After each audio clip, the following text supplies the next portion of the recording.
তিন দফা দাবিতে শাহবাগে সংহতি সমাবেশ করছে গণ অধিকার পরিষদ। এতে অংশ নিয়েছে জামায়াত সহ বেশ কিছু দল। আরও জানাতে আমাদের সাথে যুক্ত হচ্ছেন সুলতান মাহমুদ আরিফ।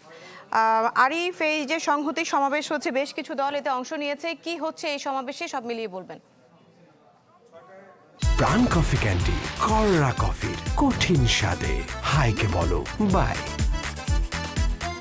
প্রাণ কফি ক্যান্ডি, হাইকে বলো বাই।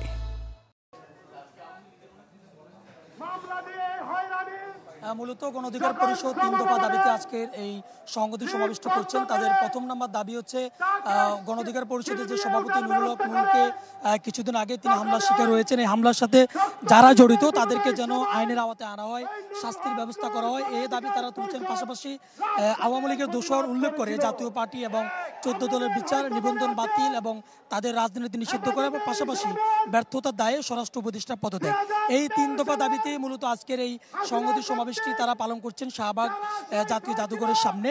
এবং দুপুরের পর থেকে এখানে নেতাকর্মীরা এসে উপস্থিত হয়েছেন, বিশেষ করে বিভিন্ন দলের নেতাকর্মীরা এখানে উপস্থিত হয়েছেন। জামায়াত ইসলামী নেতৃবৃন্দ কিছুক্ষণ আগে মিছিল নিয়ে এসেছেন এবং অন্যান্য যে রাজনৈতিক দলগুলো রয়েছে অনেকগুলো রাজনৈতিক দলের নেতাকর্মীরা কিন্তু এখানে ইতিমধ্যে উপস্থিত হয়েছেন এবং তারা বক্তব্য রাখছেন এবং বক্তব্যের মধ্য দিয়ে তারা যে বিষয়টি জানান দিতে চাচ্ছেন যে তারা সবাই ঐক্যমত পোষণ করেছেন যেন জাতীয় পার্টিকে যেন নিষিদ্ধ করা হয় এবং খুব শীঘ্রই নির্বাচনের আগে যেন জাতীয় পার্টির রাজনীতি নিষিদ্ধ করা হয়, সেই দাবি তারা তুলছেন।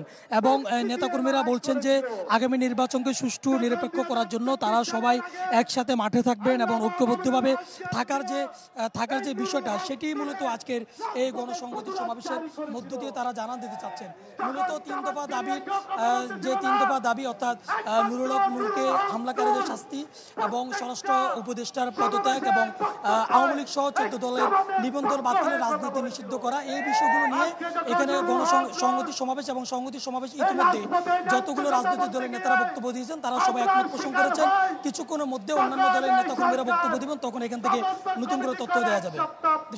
জি আরিফ, ধন্যবাদ আপনাকে আমাদের সাথে যুক্ত হওয়ার জন্য।